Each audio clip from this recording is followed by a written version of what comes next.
Ada sebuah kisah yang sempat menghebohkan warga negeri Paman Sam atau Amerika Serikat. Kisah ini menceritakan seorang gadis yang bertemu dengan dua orang pria yang tak ia kenal di pinggiran jalan pada malam hari. Tanpa diduga, pertemuan tersebut membuat hidup gadis itu berakhir dengan mengenaskan. Jadi begini kisahnya. Ada seorang perempuan yang tinggal di Houston Utara, Texas, Amerika Serikat. Perempuan itu bernama Alexis Nungaray yang sudah berusia 27 tahun.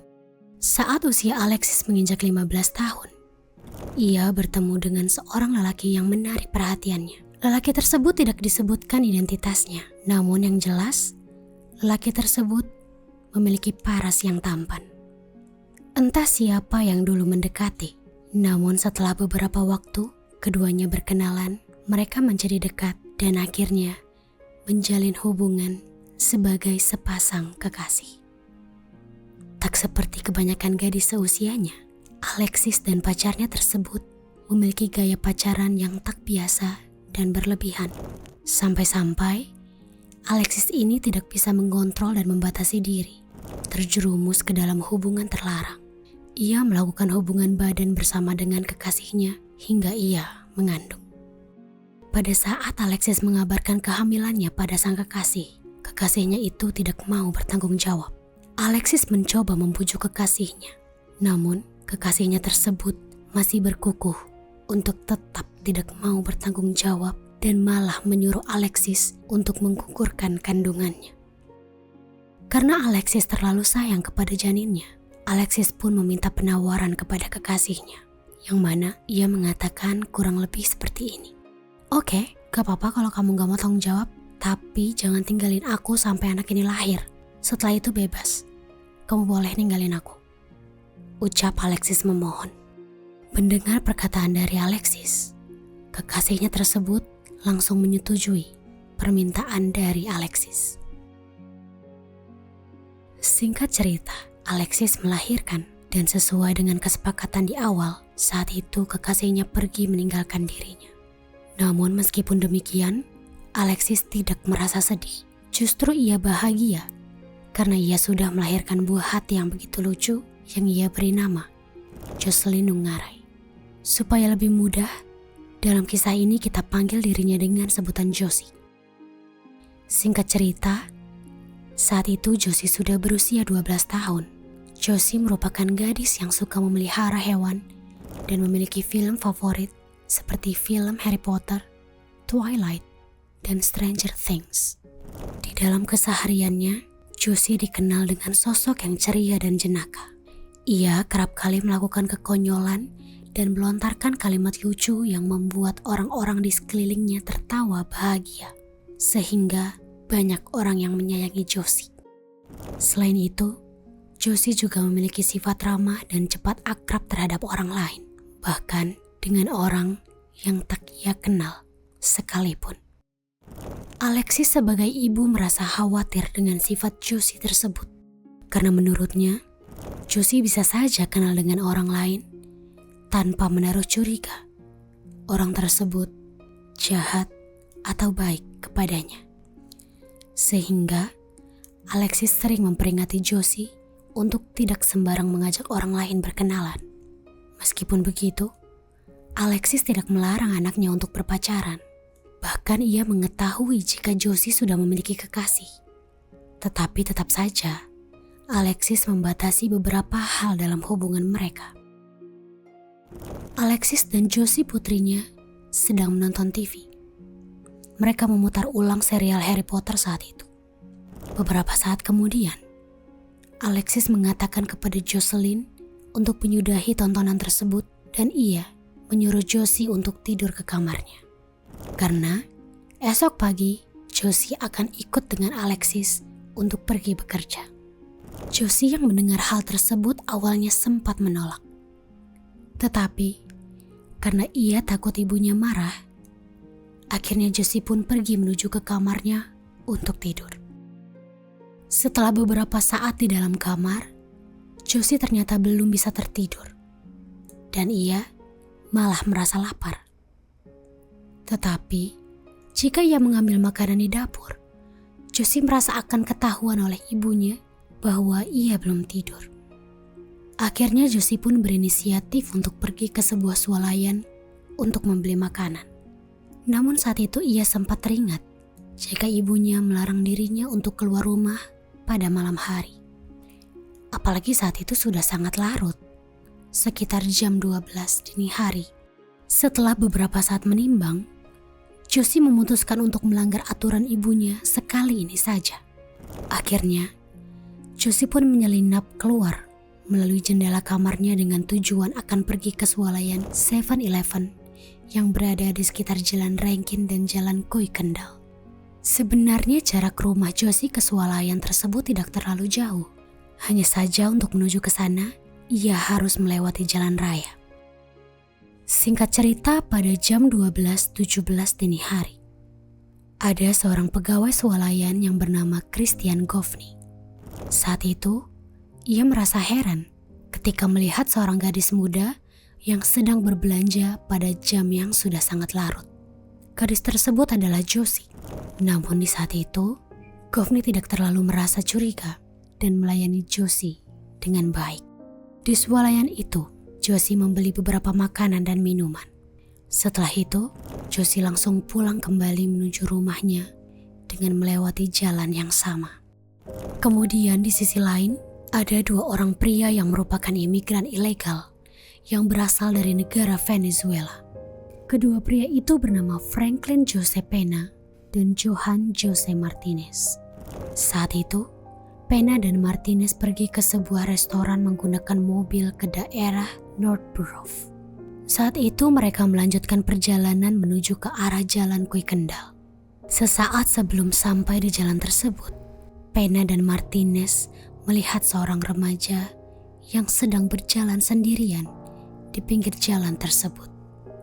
Dan gadis itu adalah Josie. Seketika Pena dan Martinez memberhentikan mobilnya tepat di hadapan Josie. Dan salah satu dari mereka bertanya kepada Josie seperti ini. "Hei kamu, sini sebentar. Aku mau tanya arah jalan ke suatu tempat," ucap pria itu. Josie yang mendengar hal tersebut kemudian menoleh ke arah mobil dan menjawab, "Emangnya kalian mau kemana?" Kemudian pria tadi menjawab lagi, "Kami mau istirahat. Kamu tahu nggak swalayan terdekat di mana?" Kemudian Josie menjawab kembali, "Oh, aku baru aja dari sana. Swalayannya ada di perempatan jalan di ujung situ," ucap Josie dengan ramah. Kedua pria tadi bertanya lagi, "Boleh nggak kamu anterin kami ke tempat itu?" Mendengar itu, Josie sempat mengajukan penawaran dengan berkata, "Boleh aja, tapi setelah aku tunjukin tempatnya, anterin aku pulang ke rumah ya." Setelah beberapa saat bernegosiasi, mereka pun pergi bersama. Di dalam perjalanan, Pena, Martinez, dan juga Josie berbincang dengan nyaman. Josie menjawab pertanyaan-pertanyaan kedua pria itu dengan jawaban yang polos. Beberapa saat kemudian, Martinez memberi sebuah kode mata kepada Pena untuk merencanakan sesuatu. Tetapi di saat itu Martinez tidak langsung mengatakan apa rencana tersebut. Singkat cerita, sekitar jam 12.58 dini hari, tibalah mereka di swalayan 7-Eleven. Kemudian Pena dan Martinez mengajak Josie untuk memasuki swalayan. Saat itu, pegawai swalayan yang bernama Christian Govney melihat kembali Josie yang berkunjung lagi ke swalayan. Tetapi kali ini Josie tidak sendirian, melainkan bersama dua orang pria dewasa. Saat itu Govney tidak terlalu merasa curiga. Ia sempat berkata dalam hatinya kurang lebih seperti ini, "Mungkin itu kerabatnya kali ya. Lagian kalau dia dalam bahaya harusnya dia gak kesini sih. Di sini kan ada polisi yang berpatroli," ucap Govney dalam hati. Kemudian masuklah Martinez, Pena, dan juga Josie ke dalam swalayan tersebut. Seketika, Josie langsung melihat-lihat kembali barang-barang yang ada di sana. Sementara Martinez mengajak Pena untuk membicarakan sesuatu. Martinez berkata kurang lebih seperti ini. "Pena, gimana kalau gadis itu kita udah paksa aja? Kapan lagi kan kita bisa rasain cewek umuran segitu?" ucap Martinez. Lalu Pena pun menjawab, "Wah, ide bagus tuh. Kita lakuin pas nganterin dia aja. Nanti kita cari tempat yang lebih aman." Kurang lebih seperti itulah obrolan keduanya. Singkat cerita, setelah selesai berbelanja, akhirnya mereka keluar dari swalayan tersebut. Ketika berjalan menuju mobil, Josie sempat ditelepon oleh pacarnya. Dan Josie pun mengangkat telepon tersebut. Saat itu, pacar Josie berkata, "Sayang, kamu lagi di mana? Kok belum tidur?" Kemudian, Josie pun menjawab, "Aku lagi di swalayan nih sama mama," ucap Josie yang berbohong tentang dengan siapa ia berada. Kemudian pacar Josie berkata lagi, "Oh, kamu sama mama. Tapi kok aku dengarnya kayak ada suara cowok ya? Itu siapa?" tanya pacar Josie dengan heran. Josie pun menjawab lagi, "Oh, itu suara pembeli yang lain."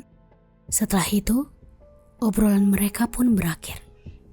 Josie menutup telepon dan kembali ke mobil milik Martinez dan Pena. Saat itu, supaya mudah dalam melakukan aksinya, Martinez memilih untuk duduk di samping Josie. Hal tersebut tidak membuat Josie curiga. Ia masih berpikir positif kalau kedua pria tersebut akan mengantarkannya pulang ke rumahnya. Namun, saat di perjalanan, tiba-tiba Pena yang mengemudi mobil malah mengarahkan mobil itu ke sebuah tempat yang gelap dan sepi. Meski begitu, Josie masih tidak menyadari hal tersebut karena ia sedang asik memainkan handphonenya. Beberapa saat kemudian, Pena memberhentikan mobilnya tepat di sebuah jembatan yang berada di West Rankin Road. Seketika, Martinez yang sudah bersiap langsung memeluk dan membekap mulut Josie. Ia memaksa Josie untuk keluar dari mobil. Sontak, Josie yang kaget dan bingung pun berkata seperti ini, "Apa-apaan nih? Mau apa kalian? Tolong, tolong!" ucap Josie sambil berteriak. Kemudian, Pena yang melihat hal tersebut ikut membantu Martinez untuk mengeluarkan Josie dari mobil. Setelah itu, Josie digiring ke kolong jembatan oleh kedua pria tersebut. Sesampainya di sana, Josie langsung ditindih oleh Martinez dan Pena yang ingin memuaskan nafsu bejatnya. Saat itu, Josie sempat melakukan perlawanan dengan menggigit dan mencakar tangan Martinez. Martinez yang kesakitan pun merasa kesal. Kemudian, ia langsung mencekik leher Josie dengan sekuat tenaga. Cekikan tersebut membuat Josie sulit bernapas. Ia mencoba meminta ampun, namun Martinez tanpa rasa ampun terus mencekik Josie. Seketika, Josie pun tidak lagi bergerak dan melakukan perlawanan. Martinez dan Pena yang menyadari hal itu pun langsung memberhentikan aksinya. Lalu mereka memeriksa detak jantung Josie. Namun sayang, Josie tidak lagi bernyawa. Seketika Martinez dan Pena pun panik. Kemudian, mereka langsung mencari cara untuk membuang jasad Josie. Saat itu, mereka berpikir untuk menghilangkan jejak sidik jari, lebih baik mereka membuang jasad Josie di sungai sekitaran jembatan tersebut.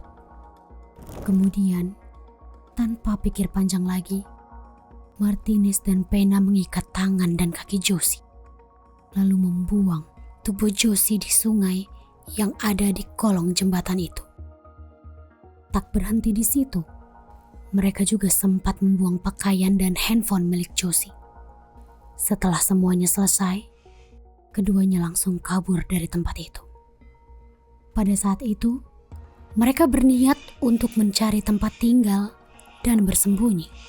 Dan setelah beberapa waktu mencari tempat yang sesuai di internet, mereka menemukan sebuah apartemen yang cocok untuk disewa. Apartemen tersebut adalah apartemen Canfield Lakes yang ada di Northborough Drive. Singkat cerita, pada pagi hari sekitar jam 6.15, Alexis, ibunya Josie, baru bangun dari tidurnya. Kemudian ia berniat untuk membangunkan Josie di kamarnya, karena rencananya pagi itu Josie akan ikut bersama Alexis untuk pergi bekerja. Namun, ketika Alexis memasuki kamar Josie, ternyata Josie tidak berada di sana. Ibunya sempat mengira kalau Josie sudah bangun duluan dan pergi keluar. Kemudian, Alexis pun mencoba menghubungi Josie melalui handphonenya. Namun saat dihubungi, Josie tidak mengangkat telepon tersebut. Saat itu, ibunya terus mencari keberadaan Josie dengan bertanya ke tetangga-tetangga sekitar. Di sisi lain, di waktu yang bersamaan, ada seorang wanita yang sedang melakukan aktivitas jogging. Ia melewati jembatan yang berada di West Rankin Road. Saat itu, dari kejauhan, ia melihat ada benda aneh yang mengapung di sungai. Kemudian, karena penasaran, wanita itu mendekati benda tersebut.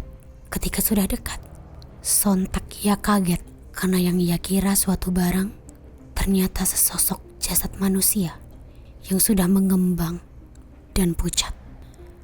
Kemudian wanita itu langsung menghubungi pihak kepolisian dengan berkata seperti ini. "Halo, Pak Polisi, saya nemuin jasad gadis yang masih muda. Lokasinya di daerah West Rankin Road," ucap wanita itu sambil ketakutan.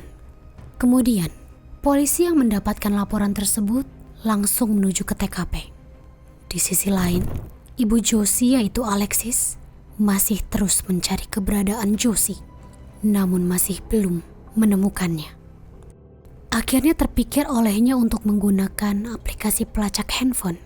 Kemudian, ia langsung melacak handphone milik Josie dan berhasil menemukan lokasi keberadaan anaknya yang ternyata berada di daerah West Rankin Road. Setelah itu, Alexis pun langsung segera menuju ke lokasi tersebut. Sesampainya Alexis di sana, ia melihat pihak kepolisian dan warga sudah berkumpul di sekitaran sungai. Kemudian, Alexis yang penasaran bertanya ke salah satu polisi. "Permisi, Pak Polisi, ini ada apa ya ramai-ramai begini?" ucap Alexis bertanya. Lalu polisi itu pun menjawab, "Ada penemuan jasad, Bu, di sungai ini," jawab polisi tersebut. Alexis yang mendengar hal itu belum menaruh rasa curiga kalau jasad tersebut adalah anaknya. Ia bertanya kepada polisi itu dengan berkata, "Oh iya Pak, putri saya juga hilang sejak tadi pagi. Saya sudah melacak keberadaan handphonenya dan itu merujuk ke arah sini," ucap Alexis sambil memperlihatkan foto Josie yang ada di handphonenya. Kemudian, polisi yang mendengar hal itu dan melihat foto tersebut seketika kaget dan berkata, "Astaga, itu anak yang ditemukan di sungai ini," ucap polisi tersebut. Dan ia langsung membawa Alexis menuju jasad putrinya. Ketika Alexis melihat jasad putrinya, ia sontak syok dan menangis dengan histeris. Alexis tidak menyangka bahwa putrinya akan berakhir setragis itu. Saat itu, ia pun memohon kepada pihak kepolisian untuk menangkap pelaku yang tega melakukan aksi keji terhadap putrinya itu. Beberapa saat kemudian, polisi langsung mengevakuasi jasad Josie dan melakukan olah TKP. Polisi kemudian melakukan interogasi terhadap beberapa saksi. Saat polisi melakukan interogasi, tiba-tiba saja ada seorang pria yang memberikan keterangan jika ia sempat melayani Josie bersama 2 orang pria ketika berbelanja di swalayan 7-Eleven. Pria itu adalah Christian Govney. Keterangan dari Govney juga diperkuat oleh pengakuan dari kekasih Josie. Kekasih Josie mengatakan hal yang sama. Ia mengatakan jika pada malam itu memang benar Josie pergi ke swalayan dan saat mereka sedang berbicara di telepon, Kekasihnya juga memberi keterangan bahwa ia juga mendengar adanya suara lelaki. Namun ia tidak tahu siapa sosok di balik telepon tersebut. Mendengar penjelasan tersebut, pihak kepolisian langsung saja memeriksa CCTV swalayan dan mengaitkannya dengan keterangan dari kedua saksi. Dan setelah beberapa waktu melakukan pengecekan, ternyata benar. Malam itu, Josie datang ke swalayan bersama dengan 2 orang pria yang diduga merupakan pelaku dari aksi eksekusi Josie. Pada saat memantau hasil rekaman CCTV, wajah para pelaku rupanya terekam jelas di kamera CCTV tersebut.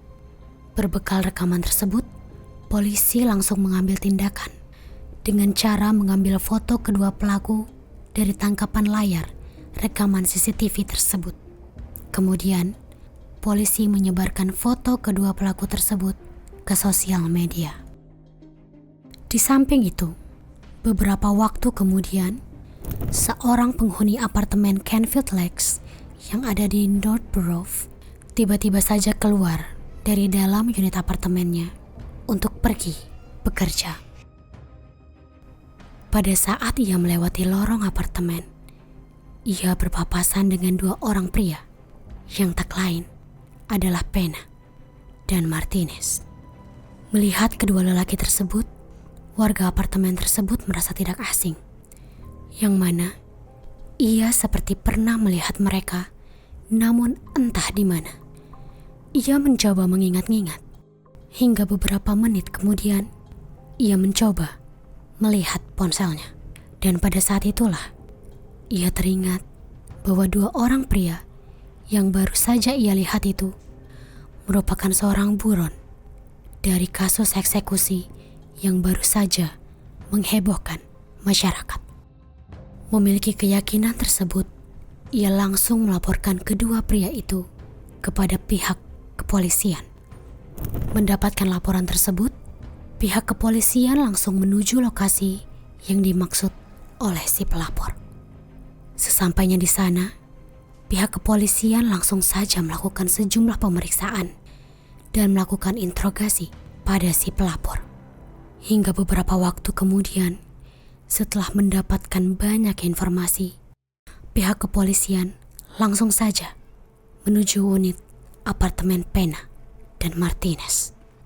Mereka mengetuk pintu unit apartemen tersebut, dan pada saat pintu dibuka, pihak kepolisian langsung membekuk Martinez dan Pena. Keduanya pun ditangkap tanpa perlawanan. Dan selanjutnya, mereka pun langsung dibawa ke kantor polisi yang ada di Houston. Pada saat dilakukan interogasi, Martinez dan Pena tidak langsung mengakui perbuatannya. Mereka terus saja mengelak hingga beberapa waktu di ruang interogasi, dan keduanya didesak. Akhirnya mereka mengakui perbuatannya. Pada saat itu, mereka mengaku telah melakukan eksekusi kepada Josie, namun tidak melakukan ruda paksa. Mereka juga mengakui kalau mereka mengeksekusi Josie dengan mencekik lehernya. Pada tanggal 24 dan 25 Juni 2024, Pengadilan Tinggi Houston menggelar sidang perdana untuk Martinez dan Pena. Pada sidang tersebut, putusan hukuman belum dijatuhkan. Namun, putusan hukuman telah menyatakan bahwa keduanya akan dikenakan denda $10 juta. Namun, bagaimanapun denda tersebut tidaklah sebanding dengan apa yang sudah mereka perbuat pada gadis 12 tahun itu.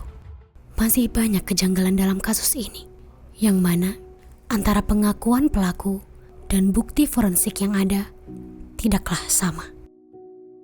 Pelaku mengaku tidak meruda paksa Josie, namun kenyataannya pada hasil forensik menunjukkan adanya ditemukan cairan pria di tubuh Josie.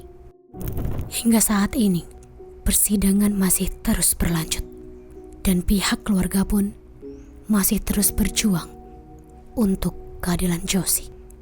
Mereka berharap pelaku dapat dihukum dengan seberat-beratnya sesuai dengan hukuman yang berlaku di Amerika Serikat. Sementara persidangan berjalan, atas perbuatannya, Martinez dan Pena terancam hukuman seumur hidup atau beratnya hukuman mati.